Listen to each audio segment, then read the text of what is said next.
Welcome to the class 6 students. This is a continuation part of the chapter Surfing the Web. In my previous video, I have started this chapter and I have discussed with you what is web, what is the function of it, and that we use the web browser to surf the www, and as I said, www, the full form of it is World Wide Web. Okay, and then we have discussed what is web page and home page, and there are two types of homepage of a web browser and a homepage of a website. Okay, so I hope these things are clear to you all.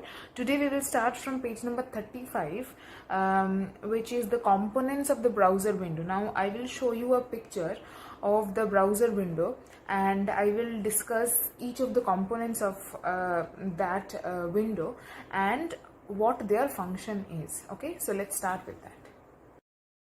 So students, here you can see a picture of the homepage of a web browser, and the web browser is also visible here, which is the Google Chrome, which is the this is the symbol of the Google Chrome, and this Google search bar or this homepage is the default homepage of the Google Chrome web browser. Okay, now there are different components that are present in this window of homepage, and we are going to talk about that. Now the first one that we are going to talk about is the address bar. Okay, so which one is the address bar? Where the address is found is known as the address bar. So which one is the address bar here? This one is the address bar. Here the address is google.com. The www is by default present here, so it is not shown here, but this is the address of the website Google, and the other name of address is also URL. Okay, so we can type the address or the URL of the particular website that we want to visit in this address bar. Just where this google.com is written, we can write the address of our desired website here, and then after pressing enter we will be able to visit that website. Okay, so suppose we want to visit the website of YouTube. We all know that YouTube is a very famous website, so we can write www.youtube.com, all in one straight line. Since I don't have space here, I'm writing like this. So www.youtube.com, if we write it in this address bar, okay, then we will reach that website. Okay, now the address bar shows a small triangle at the end of it. Here it's like a star, but in other websites, like in other web browsers, like in Internet Explorer and all that, it shows a small triangle like this. Okay, and when you click on that triangle, you will see a list, a drop down list will come like this, and that list will have all the recently visited websites. So suppose we have visited a website yesterday only and we don't want to type the name again, we can click on this link, click on this triangle, and then all the website names will be shown here, and we can click on anyone that we want to visit. Okay, so this is the address bar. There is also another use of the address bar while surfing the net. Suppose we are visiting any website and we are going through a search and we have visited a website and we wish to know where we are. Suppose we wish to know the address of that particular website.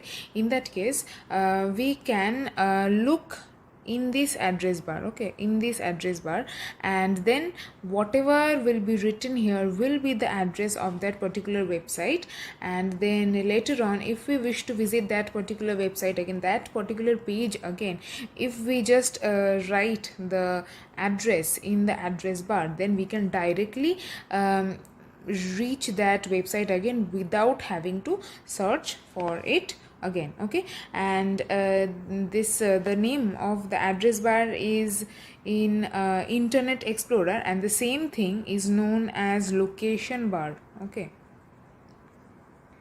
It is known as location bar. Where it is known as location bar?